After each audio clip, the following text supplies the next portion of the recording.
अस्सलाम वालेकुम students. Miss mercury की क्लास में सबका वेलकम। मेरा नाम मरकरी है। मैं पीरियोडिक टेबल में पीरियड 6 और ग्रुप 12 में पाई जाती हूँ। मेरा सिंबल Hg है। मेरा ताल्लुक पीरियोडिक टेबल के ट्रांजिशन मेटल ग्रुप से है। Tip of the day. क्या आप जानते हैं मरकरी ग्लास, जिसे हम सिल्वर ग्लास भी कहते हैं, वो ना तो सिल्वर से बना होता है और ना ही मरकरी से, बल्कि ये एक साफ शीशे के अंदरूनी तरफ से सिर्फ सिल्वर की कोटिंग करने से बना होता है। आइए बढ़ते हैं अपने टॉपिक की जानिब। केमिकल एक्विलिब्रियम, कीमियाई तवाज़ुन, लॉ ऑफ मास एक्शन। अस्सलाम वालेकुम स्टूडेंट्स। हमने अपने पिछले लेक्चर में रिवर्सिबल रिएक्शन और डायनामिक एक्विलिब्रियम के बारे में पढ़ा था।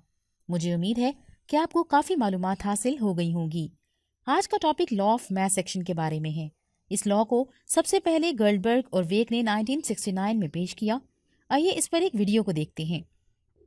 केमिस्ट्री में हमारा अगला यूनिट केमिकल एक्विलिब्रियम है, जो कि हमेशा एपी एग्जाम के कैलकुलेटर पोर्शन का पहला सवाल होता है। दरअसल ये एक बहुत बड़ा तस्वुर है और आपने इसे बहुत सारी एक्विलिब्रियम की प्रॉब्लम्स में पहले देखा होगा। हमने इसे पिछले यूनिट्स में मुख्तसरन बयान किया है, लेकिन अब हम इसके अंदर और अंदर ज्यादा वजाहत की तरफ जा रहे हैं और अब से हम एक एक्विलिब्रियम प्रॉब्लम हर आयनिक क्विज पर करेंगे। चलिए देखते हैं कि एक्विलिब्रियम क्या है।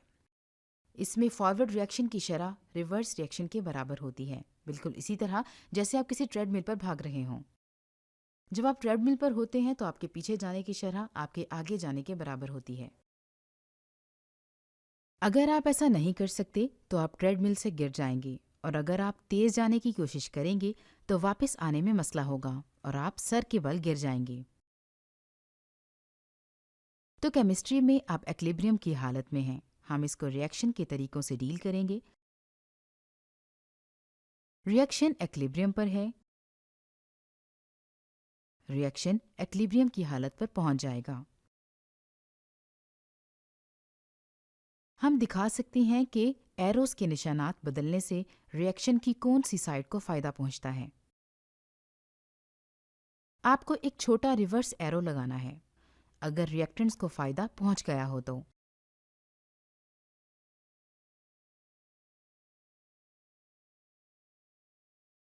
या फिर रिएक्टेंट्स के बनने से फायदा पहुंच रहा हो तो आपको छोटा फॉरवर्ड एरो लगाना है।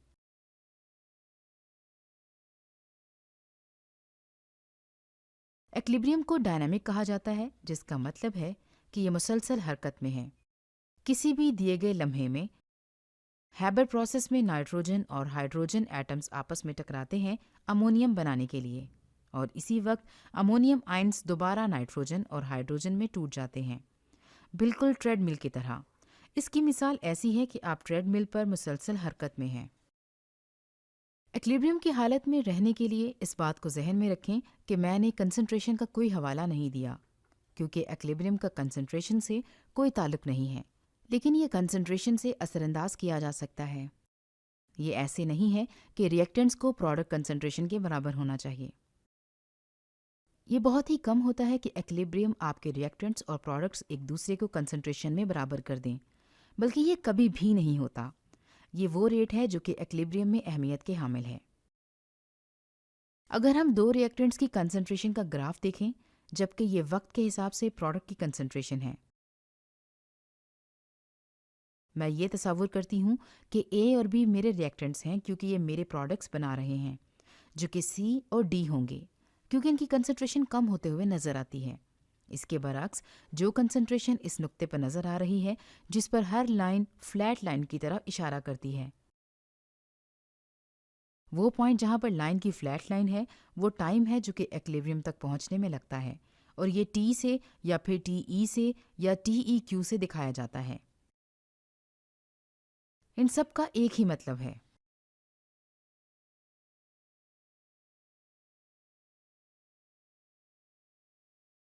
ये एक सिस्टम को एक्विलिब्रियम तक पहुंचाने में उतना ही टाइम लेता है। अगर एक्विलिब्रियम सीधी तरफ है तो इसका मतलब है कि प्रोडक्ट्स के बनने में आसानी है, और अगर लेफ्ट पर है तो रिएक्टेंट्स के बनने में आसानी है। ये कुछ चीज़ों पर इन्हसार करता है।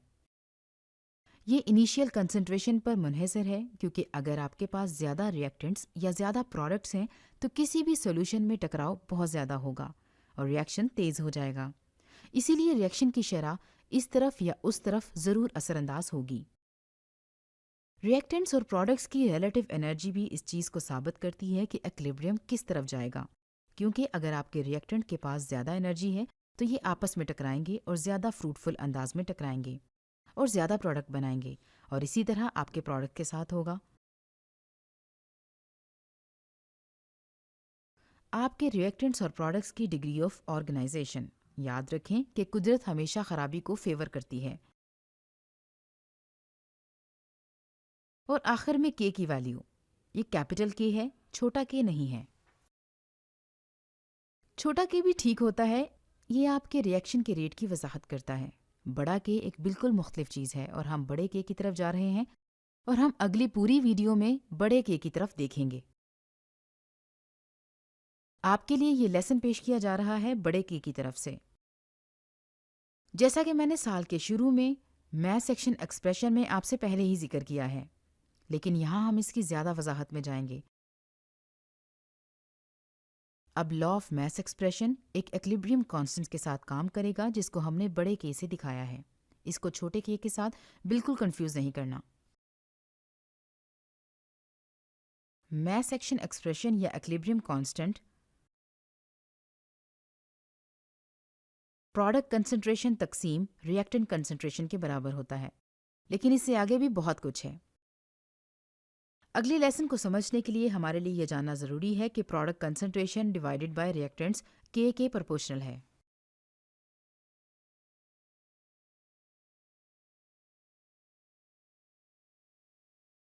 अगर के एक से बड़ा हो तो इसका मतलब है कि आपके प्रोडक्ट्स की कंसंट्रेशन इक्विलिब्रियम पर रिएक्टेंट से ज़्यादा है।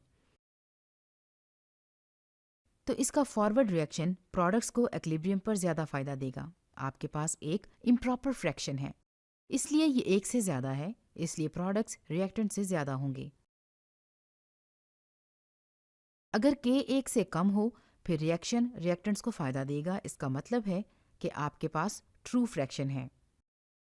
प्रोडक्ट्स कम होंगे, आपके पास कम कंसंट्रेटेड प्रोडक्ट्स होंगे रिएक्टेंट्स की निस्बत।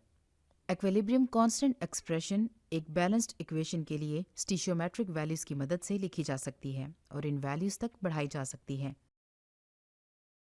इसका क्या मतलब है? मतलब अगर ये कोफिशिएंट है तो ये एक्सपोनेंट बनता है और ये प्रोडक्ट्स डिवाइड बाय रिएक्टेंट होता है।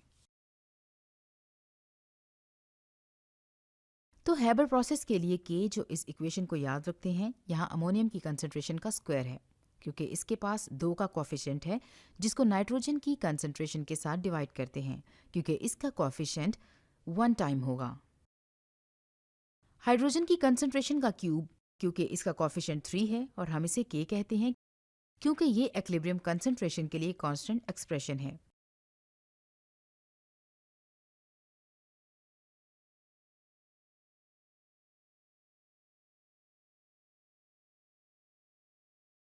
और जबकि हम इक्विलिब्रियम के बारे में बात करते हैं तो इसे ऐसे भी लिखा जा सकता है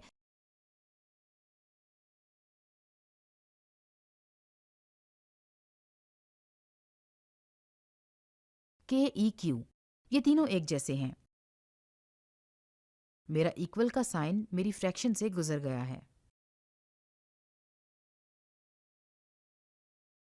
ओके, के ई क्यू और के सी तमाम बाकी कंसंट्रेशंस हैं। अगर हम गैस के साथ काम करें तो हम इसे केपी कहते हैं।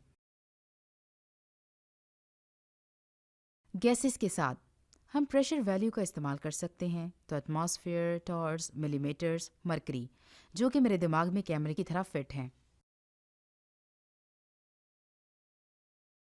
लेकिन अगर मेरे पास प्रेशर है तो हम इसे इस्तेमाल कर सकते हैं। इस बात का ख्याल रखें कि जब हम मास एक्शन एक्सप्रेशन लिखते हैं या इक्विलिब्रियम कांस्टेंट तो हम ब्रैकेट्स इस्तेमाल नहीं करते, क्योंकि ब्रैकेट्स मोल्स पर लीटर को दिखाती हैं। अगर मेरे पास एटमॉस्फेयर हो तो ये बहुत अहमियत का हामिल है, इसीलिए ब्रैकेट्स इस्तेमाल ना करें, यहाँ तक कि आप कंसंट्रेशन इस्तेमाल करें। अगर आप प्रेशर वैल्यूज़ इस्तेमाल कर रहे हैं तो आप पैरेंथेसिस इस्तेमाल करेंगे। तो हम पार्शियल प्रेशर की वैल्यूज़ को भी इस्तेमाल कर सकते हैं, जहां हम आसानी से अमोनियम और हाइड्रोजन और नाइट्रोजन के पार्शियल प्रेशर्स को बदल सकते हैं। जब आप एक इक्वेशन लिखते हैं तो इस बात का ख्याल रखें कि आपके इक्विलिब्रियम कांस्टेंट की नोटेशन बिल्कुल ठीक हो। अगर आप प्रेशर को इस्तेमाल कर रहे हैं, या आप ब्रैकेट का इस्तेमाल करें, या फिर आप पार्शियल प्रेशर को इस्तेमाल करेंगे और अपनी इक्वेशन को ऐसे लिखें जैसे यहाँ दिखाया गया है। अगर आप कंसंट्रेशन को इस्तेमाल करेंगे तो फिर आप ब्रैकेट्स इस्तेमाल करेंगे।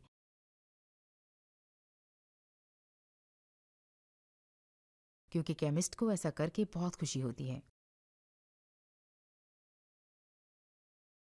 जब आपके पास खालिस ठोस या माया हो तो आप इसे अपनी मैस एक्शन एक्सप्रेशन में दाखिल नहीं कर सकते, और ये इसलिए है क्योंकि इसकी कंसंट्रेशन बहुत ज़्यादा होती है और ये असल इक्विलिब्रियम पर बहुत कम असरअंदाज होती है।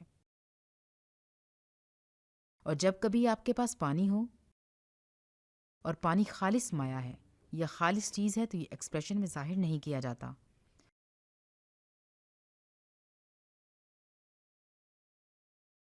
तो गैसेस और माया महलूल सिर्फ इसी सूरत में हमारे इक्विलिब्रियम कांस्टेंट हैं।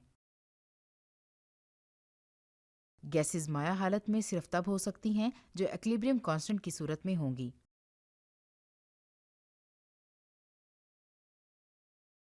कैपिटल क्यू क्योंकि ऊपर वाले केस में तमाम कीमतों में के कोई यूनिट्स नहीं हैं।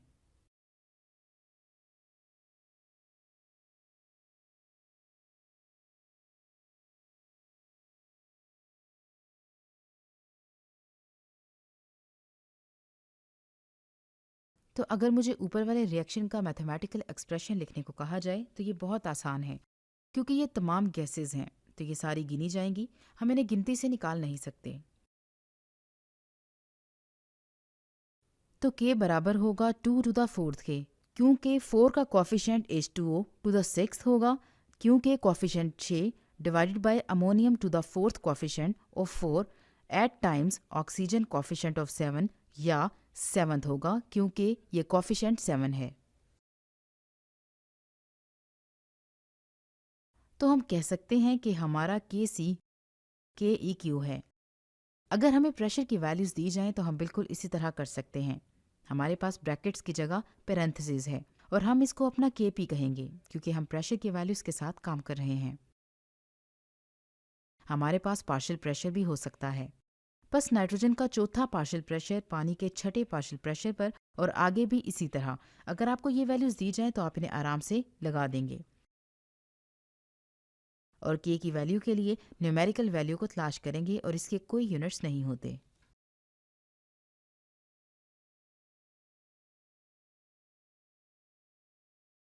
बस क्या होगा जब आप किसी मसले में स्टिशियोमेट्री को बदलेंगे। फर्ज करें स्टिशियोमेट्री कोएफिशिएंट्स को दुगना कर दें। इसी तरह मैथ्स के मुताबिक के की वैल्यू स्क्वायर में बदल जाएगी। अगर हम तमाम स्टिशियोमेट्रिक वैल्यूज़ को ट्रिपल कर दें तो ये के से क्यू हो जाएगा। तो जनरल रूल ये है, बल्कि जनरल नहीं, ये रूल बनाया गया है उस सब के लिए जो आप स्टिशियोमेट्री में करते हैं।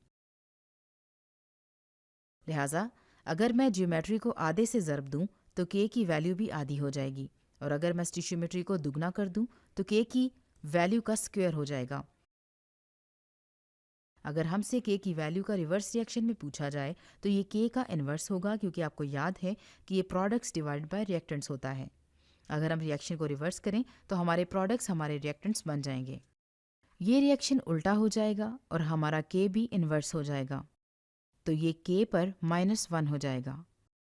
अगर हम इक्वेशन जमा कर रहे हैं, लिहाजा हमारे पास मल्टीपल इक्वेशंस होंगी और हम आराम से के को मल्टीप्लाई कर सकेंगे। बस के, पहला के, दूसरा के, तीसरा के, चौथा के। हाबर प्रोसेस के लिए हमसे के का हिसाब करने को कहा जाता है, जो कि अमोनियम को बनाने का तरीका याद रखना है, और हम कंसंट्रेशन दे रहे हैं। अगर आप इसको घर में कर रहे हैं तो ये आपके सबक में मसला नंबर 3 है या फिर एक्सरसाइज 3। आप यहाँ अपने नोट्स में इसे 3.1 कह सकते हैं। ये ऐसे लगता है जैसे आप कह रहे हैं 31, या ऐसे कहना चाहिए 3.1। मुझे के की वैल्यू का हिसाब लगाना है तो मैं इस एक्सप्रेशन को ऐसे लिखूंगी। तो ये तमाम गैसेस हैं और हमारे पास इनके लिए कंसंट्रेशंस हैं। तो हम आगे जाते हैं और इसे हल करते हैं। मुझे पता है कि एक्विलिब्रियम कांस्टेंट एक्सप्रेशन है। हमारा एक्विलिब्रियम कांस्टेंट एक्सप्रेशन, मैं आपको तजवीज़ देती हूँ कि हमेशा एक्विलिब्रियम की प्रॉब्लम को एक्सप्रेशन लिखकर शुरू किया करें, क्योंकि ये हमेशा एक पॉइंट होता है और इसके लिए सब चीज़ों से बढ़कर अगर आप k इक्वल्स नहीं लिखेंगे। तो अब मेरे पास ये है, मैं इन वैल्यूज़ को लगाती हूँ। यहाँ वैल्यूज़ लगाकर और कैलकुलेटर पर हिसाब लगाकर हमें ये अंदाज़ा होगा कि k की कीमत 3.8 इंटू 10 पावर 4 होगी। अब हमसे पूछा जाता है कि एक रिवर्स रिएक्शन का एक्विलिब्रियम कांस्टेंट कैसे निकाला जाता है। तो इस तरह हम इसे पीछे देखते हुए निकाल सकते हैं। हम इसे आसान अल्फाज में k प्राइम कहते हैं क्योंकि रिवर्स रिएक्शन के लिए कोई अच्छी डेफिनेशन नहीं है। ये k प्राइम के इन्वर्स होता है। मैं ये वैल्यू लेती हूँ और इस पर -1 लगाती हूँ तो ये मालूम होगा कि k की कीमत 2.6 इंटू 10 पावर -5 के बराबर होगी। तो अगर हम इस k को लें और इसका स्क्वायर रूट लें और इसको आधा करें तो हम k की वैल्यू को तलाश कर सकते हैं। इस डेरिवेशन को देखने के बाद आप सबको लॉ ऑफ मैस एक्शन क्या होता है कि अच्छे से समझ आ गई होगी। उम्मीद है आज के इस लेक्चर से आपको सबक को समझने में काफी मदद मिली होगी। अपने नेक्स्ट लेक्चर में हम इस चैप्टर के बाकी तमाम टॉपिक्स को देखेंगे। तब तक के लिए अल्लाह हाफिज, शुक्रिया।